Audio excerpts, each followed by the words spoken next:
प्रिय साथियों, हमारे एक परम प्रिय दर्शक भक्त सुभाष तिजारा जी ने कल कमेंट्स करके मुझे बताया है और मैं आपको बताना चाहता हूँ कि सुभाष जी पर मैंने पहले एक और वीडियो दे चुका हूँ 4-5 दिन पहले, जिसमें उन्होंने बताया था कि प्रभु मैंने आपके दर्शन किए हैं। इसी पर मैंने ये वीडियो दिया था।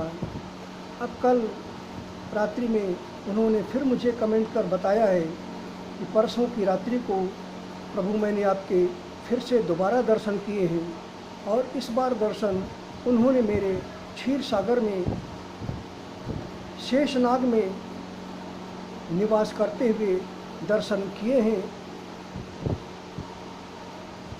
रात्रि में और उन्होंने मुझे बताया कि आपने मुझे आशीर्वाद भी दिया और परम दिव्य स्वरूप था, वो परम अलौकिक स्वरूप था जिसके उन्होंने दर्शन किए। क्षीर सागर में मैं विष्णु रूप से शेष सैया पर निवास कर रहा था, योग निद्रा में था और तभी उसी रूप में उन्होंने मेरे दर्शन किए हैं और उन्होंने बताया कि प्रभु आपने हमें आशीर्वाद भी दिया है और ये भी बताया है कि मैं ही कल की अवतार के रूप में प्रकट हुआ हूँ।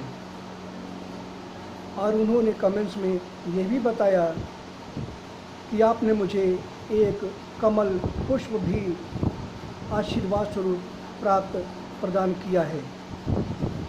तो मैं साथियों एक बार बताना चाहता हूँ एक बात कि ये जो सुभाष तिजारा जी हैं, इनको मैं जानता नहीं हूँ कि ये कहाँ निवास करते हैं। इनके बारे में मुझे कुछ भी नहीं पता है और बस जैसे आप लोग मेरे भक्त हैं वैसे ये भी भक्त हैं। पर निश्चित ही इन्होंने हमारे जो मानसिक चक्र है, जो हमारी योग माया है, उससे वो जुड़ चुके हैं। तभी वो 2 बार हमारे परम दिव्य रूप के दर्शन कर चुके हैं। हमारे कल्कि रूप के दर्शन हमारे वचनों के द्वारा प्राप्त कर चुके हैं और एक कमल पुष्प भी हमारे द्वारा उनको प्राप्त हुआ है स्वप्न में, रात्रि में, परसों रात्रि में। तो ये उनकी महानता है। निश्चित रूप से अपने आप को उन्होंने शुद्ध, निर्मल और पवित्र कर रखा है, किया है।